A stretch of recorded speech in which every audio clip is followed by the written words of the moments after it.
The Compass of Fortune.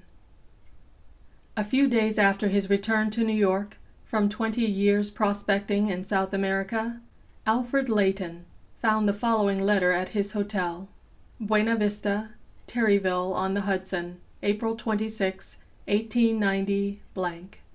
Dear Alfred, a moment ago, to my astonishment and delight, I ran across your name among yesterday's hotel arrivals.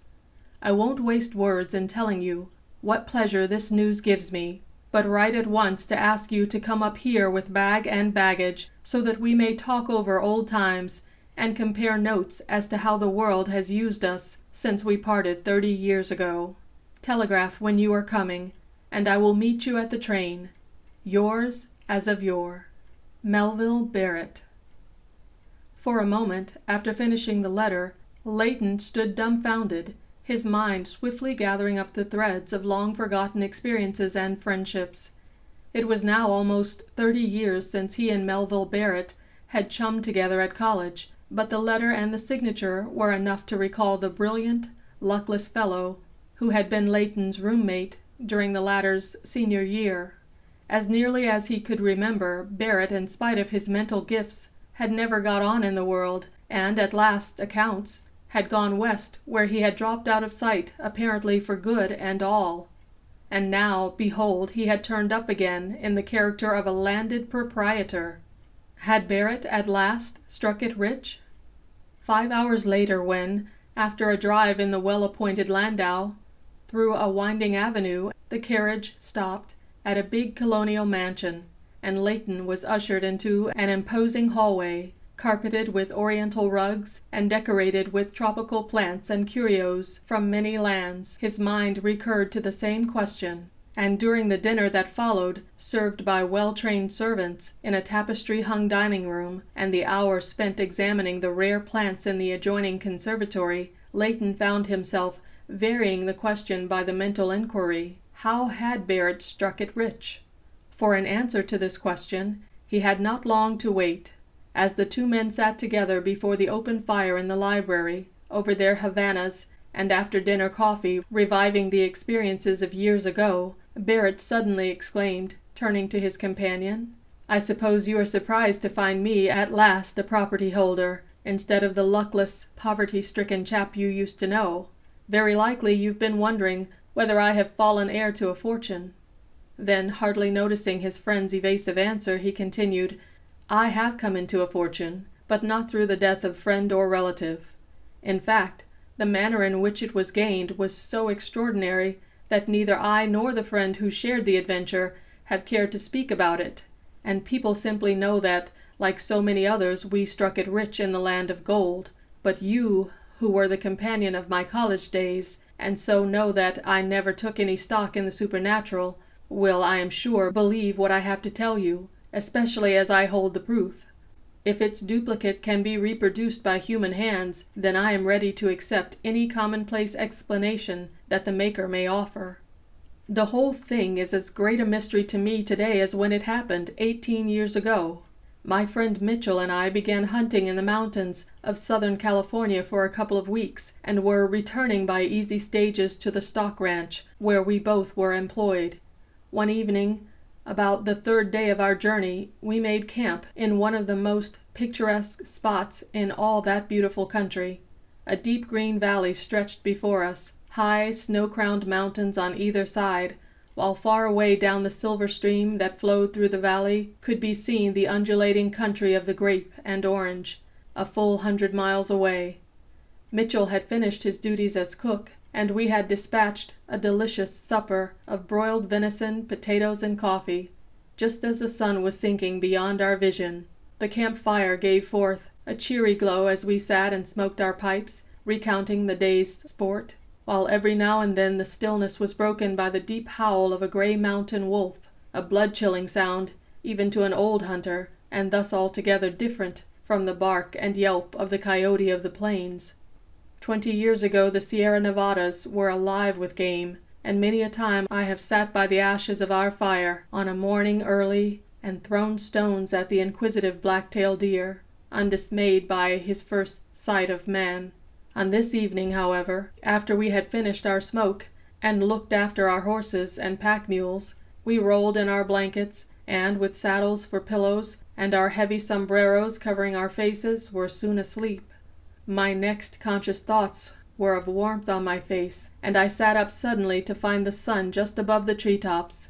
Giving Mitchell a rousing slap on the back, I set about getting a fire, at which task he joined me a moment later. Soon we had started a tiny blaze, but the dew-damp wood would not catch according to my fancy, and I stooped to blow it. It caught, and I raised my head. As I did so, I saw the strangest figure that ever met my eyes. At first, Mitchell did not see it, for, though near, it stood just behind him. But as my look of amazement caught Mitchell's eye, with a "What the devil is the matter with?" he turned his head, and the words died on his lips. What had so astonished me was nothing more or less than the form of a man, but a man whose like I had never seen nor imagined. In the first place, he seemed to be at the very least 7 feet high, and, even shrouded as he was by the folds of his odd costume, magnificently proportioned. He was garbed in a flowing gown of white, wound around by a broad crimson sash, into which were stuck 2 daggers and a long curved sword, with a handle of gold set with jewels, while a huge turban of oriental fashion, snow-white like his gown, crowned his head.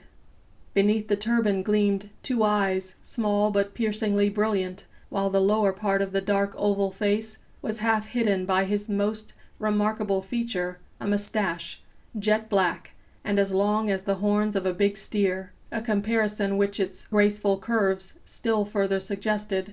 What finally riveted our attention, however, was neither the man's garb nor his features, but an object that he held in the curve of his right arm. And that was nothing more nor less than a human skull, of a size that seemed to indicate a man of even larger stature than the one before us. All these details flashed upon my mind like an image on the sensitive plate of a camera, but before I could have counted 20 with deliberation, he placed the skull upon the ground, and then, straightening himself up, pointed with one outstretched hand over my head, as though indicating something in the distance. Naturally, we both turned in the direction of that gesture, but seeing nothing unusual in the landscape, faced about again towards the figure. Then we looked at each other in blank astonishment. The man had vanished as completely as a soap bubble bursting in air. "Hidden?" said Leighton, laconically. "Impossible. Our camp stood in a perfectly open glade, at least 200 yards from the nearest tree, so he could not possibly have reached a hiding place in the 10 seconds our heads had been turned." As we stood there dumbfounded, our eyes scrutinizing each other, the plain, the sky overhead, and finally the ground, Mitchell gave a cry of astonishment. "Why, there's the skull!" he exclaimed. The man was real, after all. Sure enough, there was the skull, lying on the ground, scarcely 2 yards from where we stood. For a moment neither of us stirred. Then, with a common impulse, we rushed forward and together raised the gruesome souvenir from the ground. At first it seemed much like any human skull, except that it was unusually large, and polished, so that its top glistened like a billiard ball. As we turned it around, however, a cry of astonishment broke from both. The eye sockets were not empty, but contained a pair of the oddest sort of eyes. They were perfect in shape and expression, and, though carved from what seemed to be deep blue glass, looked almost too lifelike for pleasurable contemplation. But what added to the uncanny effect of the lidless blue orbs was the fact that they moved, being evidently set on some sort of bearing. So weirdly fascinating was the strange object that the sun was high before we could compose ourselves sufficiently to sit down to our morning meal. And even then our conversation was entirely of the skull and of the strange visitor who had come and gone so mysteriously. In comparing notes, we found that our remembrance of that visitor's dress and appearance agreed to the minutest details. Consequently, if there had been any delusion, it was one in which both had shared. But if the experience had been a delusion, how account for the skull? From time to time we glanced toward the spot where we had placed the uncanny object, half expecting that too would vanish. But no, it remained just where we had left it, its top glistening in the sun, its lidless blue eyes gleaming with an almost human expression. As I looked for perhaps the 20th time at the gruesome thing, I observed that the eyes were turned toward the left and seemed gazing fixedly at the hillside above our camp. Seized by a strange idea, I arose and turned the skull in the direction of the hill towards which the eyes looked. They stared straight ahead.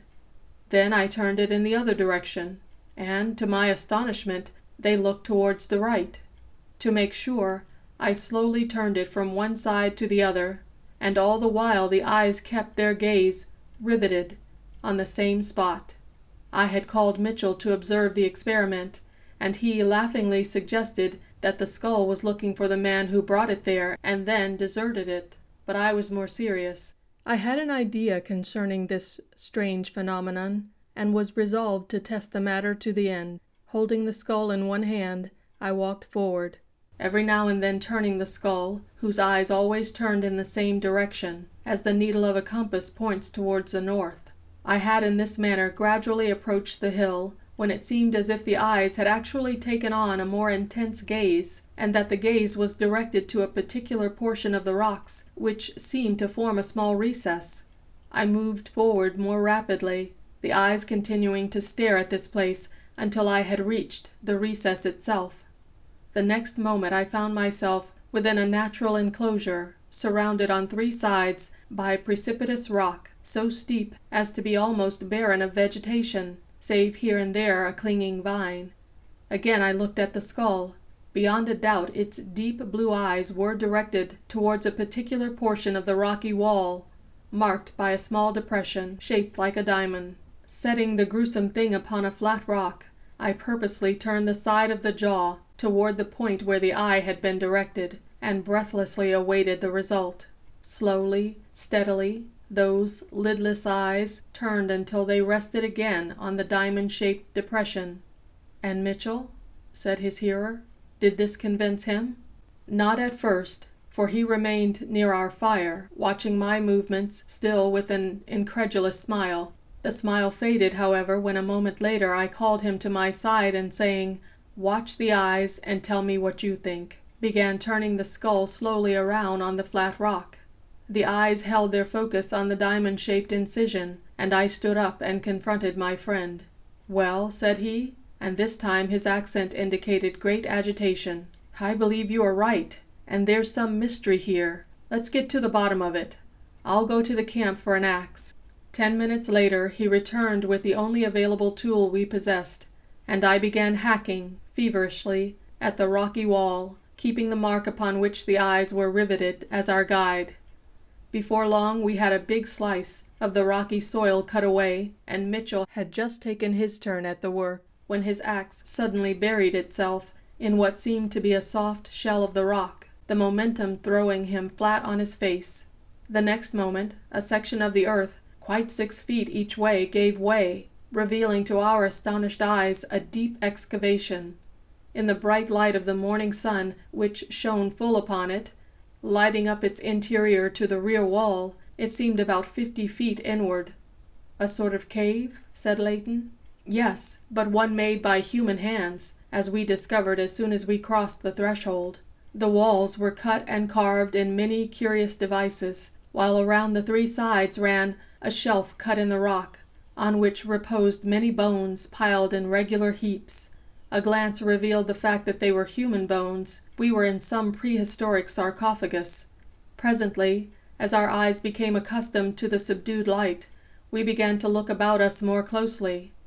I was examining a pile of bones at the end farthest from the opening, comparing them with the skull in our possession, when, finding them apparently of the usual size, I tossed the thigh bone carelessly back on the shelf.